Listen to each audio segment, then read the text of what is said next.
Ashama harka fuunee jira jirtu nagaa koo dhagalata waaqayyo nageenya koo kan jaalalaaf kan kabajaa lafumaa fi iddoo isin jirtan hundatti isin haa qaqqabu isiniin jedha. Ani seenaadha seenaa tuubii walirraa libbannee turre garuu har'a deebi'ee dhufee jira. Har'a wanti tokkotu na fidee jechuudha baay'ee tokkoon gammadee akka har'aatti takka gammadee hin beeku.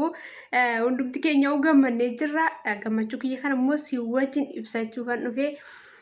Baga guyyaa ayyaana du'a ka'uu Yesuus Kiristoos isin ga'e isiniin jedha.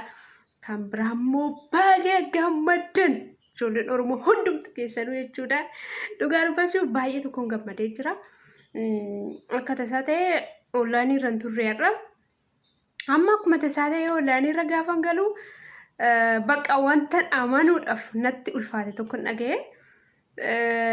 Bakka maal jedhee kan ibsullee beeku gammachuu koo kana amma har'a otoo hin bahin ibsatiin hin bulu jedheen dhufee akka tasaa ta'e immoo tiktookiin kiyya na jala ugguramee jira, feesbuukiin kiyya na jala ugguramee jira. Bakka eessatti akkan dubbadhu wallaalee gara yuutuubitti dhufee jechuudha. Akka isinis na simattan abdiin qaba. Kanuma isin jedha. Dhugaa dubbachuuf bichaan beeku ani maal akkan jedhu. Akka kootti baay'een gammadee jechuudha. Hayyoonni keenya mana hidhaatiin nu ba'uun isaanii baay'ee wanta baay'ee nama gammachiisudha.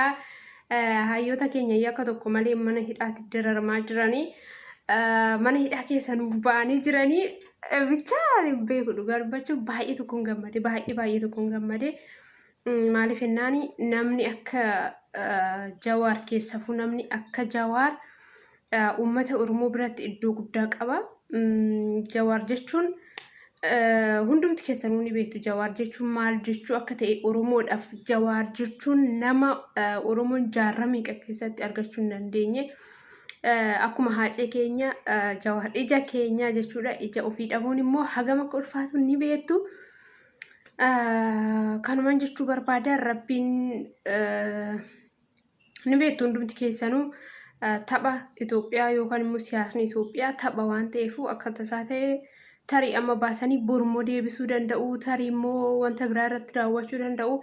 Kanaan duras rabbii isaanii abdatanii hanga har'aa turanii ammas immoo rabbiin gara hanga dhumaatitti hanga bilisummaatitti jara kana akka nuuf tisku akka amantaa keessaniitti hundumti keessanuu kadhannaa godhaa fi jawwee keenyaaf rabbii isaa nuuf haa tisku kadhannaa godhaa fi akka amantaa keessaniitti du'aa godhaa fi nuuf haa jiraatanii. Ani seenaadha seenaa tuubii sabiskiraayib gochuun dagatina. Gammachuun keenya gammachuu dhugaan haa ta'u, gammachuu daangaa hin qabne nuuf haa ta'u. Nagaan tura baay'een sin